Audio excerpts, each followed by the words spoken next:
Got food.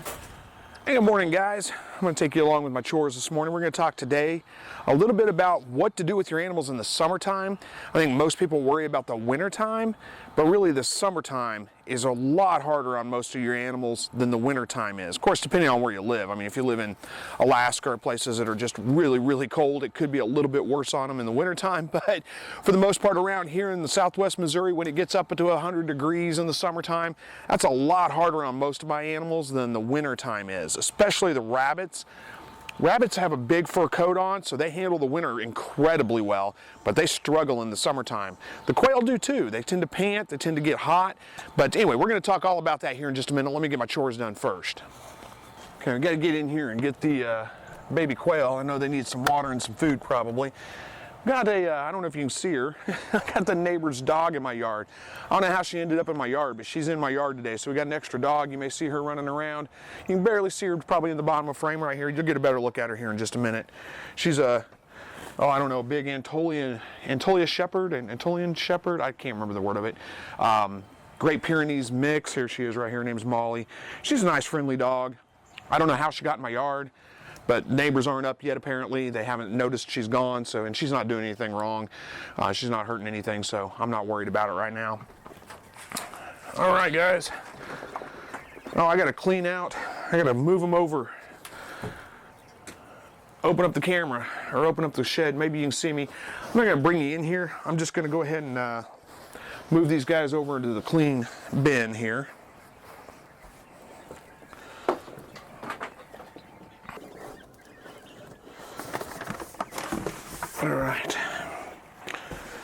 All right, got them all moved over. So you go take the dirty tub and go dump it in the compost pile real quick.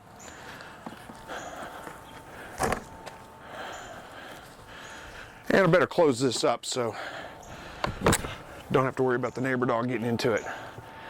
I'll be back. Let me get the new tub, the clean tub.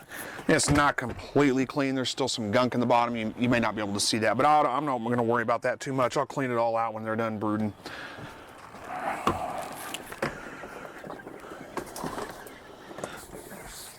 All right, bring you in, give you a shot of the baby quail. All right, I know it's kind of dark in here, so you may not be able to see them real well. Let me open this lid up a little bit. Can't open it up too much. They're getting big now. They're going to start flying here before long.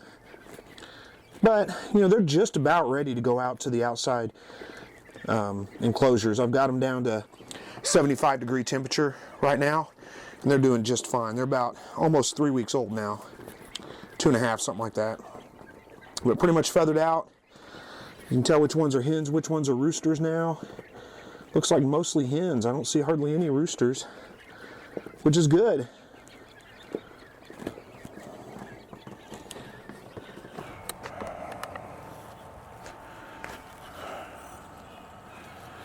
All right, so we'll go out and take care of the other quail out here now. That's the last of my chores for the morning. I've got, like I said, the neighbor dog. Whoops.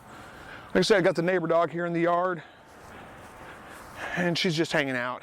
She's not causing any problems. But I don't want to let her out because I don't know. Here, hang on. Let me get out of here. Get back. Get back. Yeah, I don't want to let her out because I don't know if she'll stay around. And Max is back there. He's back there running around, but he's not going to go anywhere.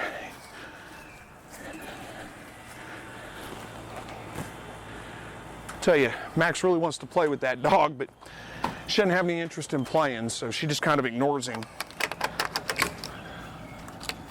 But she's a friendly dog, and clean out the trap here. So it's no big deal. She can hang out in the yard until they figure it out and come and get her.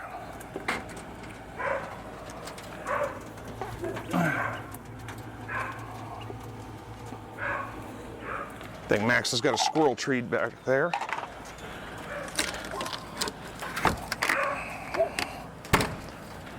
All right, how you guys doing on food? Oh, there's an egg in there.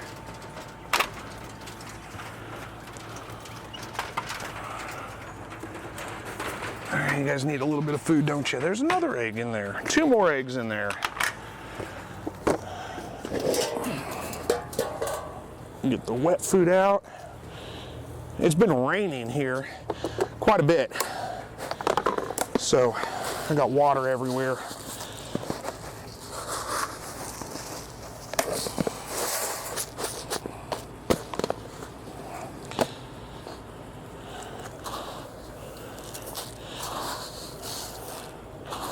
I usually have a big coffee can that I use for this, but it's in the shed right now with the babies.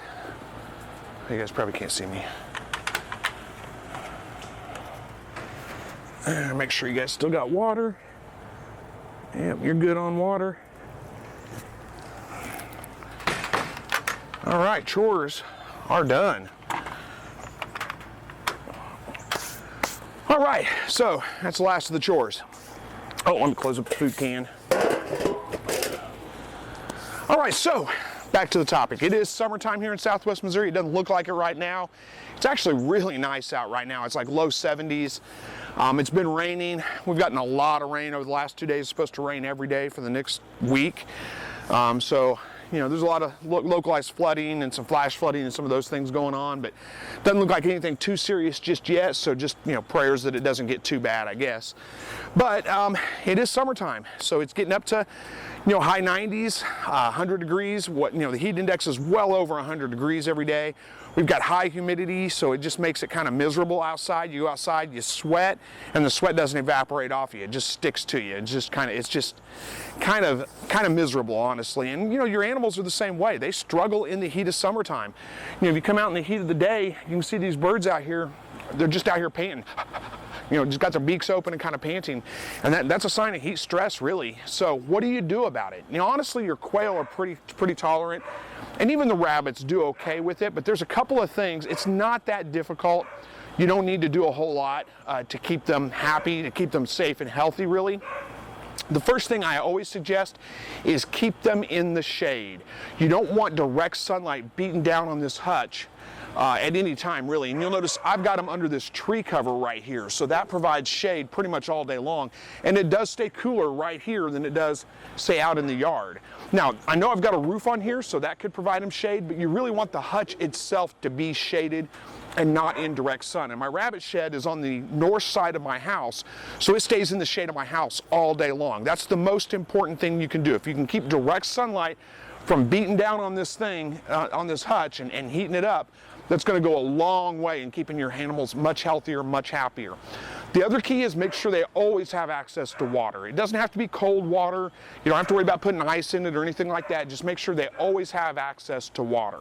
So you don't ever want them to run out. You want to have water all the time, and that's where I really highly suggest a good automatic watering system. So I don't know if you can see mine in the video, but you've probably seen it before if you watch this channel. 5-gallon bucket gravity fed system. I really highly suggest that because it just makes sure your birds are watered all the time. And you know, if you're watering in containers, same thing for the rabbits. If you're watering in containers, there's a good chance they're going to tip them over at some point and they're going to run out of water. And you need to have access to water all the time. And those are really the two big keys. If you can keep them in the shade and keep them watered, they're going to do just fine. Give them a section like this, something they can get out of the wind if they want to. If if a storm kicks up or something like that, this is all enclosed, so they can get in there and get out of the wind. And a lot of times they spend the heat of the day inside there too. It's just shaded. Ventilation is a good idea too. That's one of the reasons I use wire cages, wire tops and wire sides at least. Even if you don't want to use a wire bottom, use wire sides and wire tops, and then they get lots of ventilation. That makes a big difference as well. Now, if you're really worried about it, there are additional things you can do. You can hook up fans. You don't want to have the fans blowing directly on the animals, but you want to have them blowing, the top of the hutch, just to get air circulation, just to get air movement going around in there. Same thing with misters. If you want to use like swamp coolers or misters or evaporative cooling, any of those kinds of things, you don't want to be misting the birds or the rabbits directly. Instead, you want to be misting the hutch, the top of the hutch. And as that evaporates, that's going to cool it down several degrees. Now, that doesn't work here because our humidity is just too high. The water doesn't evaporate. It just collects up and drips down and creates it's not good. It creates a good environment for mold and those kinds of things to grow. But if you live in a very arid climate, that can work really well. Hook up a set of misters up here that mist the top of the hutch, and as that evaporates, that will cool down the air in this area right here, and it'll cool it down by several degrees. So that can really, really help. But the biggest thing is shade, some kind of shade for them, and ventilation, shade, water. That's the biggest thing you can do. Now, the only other things that I really suggest with this is try to avoid messing with your animals during the heat of the day. Really just leave them alone during the heat of the day. Get your chores done early in the morning, late evening, when it's not super hot out. You don't want to get them all worked up whenever it's super hot. Just think about it. You don't want to go out and run a marathon when it's 95 degrees out and the sun's beating down on you. You'd rather, if you're exercising, you'd rather probably do that early in the morning. Same thing, mowing the yard, get that done early in the morning, late in the evening. Don't do it during the heat of the day. That's the same kind of mentality. Don't get your animals worked up during the heat of the day. Let them be. Let them just relax and rest during the heat of the day. Work with them in the mornings and the evenings when it's not nearly as hot out, and that'll go a long way with it. But if you do those things, you're going to do just fine. You're not going to have any problems with your animals, getting too stressed out with the heat or any of those kinds of things. And like I said, we may not be Arizona, we may not be 115, 120 degrees, but we get up to 100 degrees pretty regularly, and this has always worked well for me. So anyway, I know that's been a topic that several people have questioned or asked about recently, and I've shot this in video before, but I talk about it in every week's live broadcast, so I figured it was a good idea to put up another video for all my new viewers, my new subscribers, and get that shot for you guys and get that talked about. So I gotta go gather my dog up. He's over there barking about something, so I think that's pretty much it for this video, but let's see. All right, I don't know if you can see Max over there. Come on, Max. Come on, buddy. And of course, he's done now that we're done shooting video. So get back, Molly. Come on, Max. Get in there. Oh, gonna leave that fence closed for just a second. Whoops, about knocked my glasses off my face. It's a little bit weird to wake up with the neighbor's dog in your backyard. I'm not sure how she got in here. She probably just jumped the fence. But she's a friendly dog. She doesn't really pay much attention to Max. Usually she's kind of checking him out right now. So like I said, who cares? It's not that big a deal.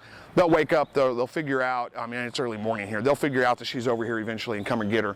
She's not tearing anything up. She's not causing any problems. Max really wants to play with her, but she doesn't really want to play. She's not a playful dog. So, they just kind of ignore each other, honestly. But anyway, Max pretty much spends most of the time inside anyway, so it's not that big a deal. Anyway, quick video for you guys today to address that topic. Hopefully you enjoyed it. Thank you so much for watching. As always, God bless.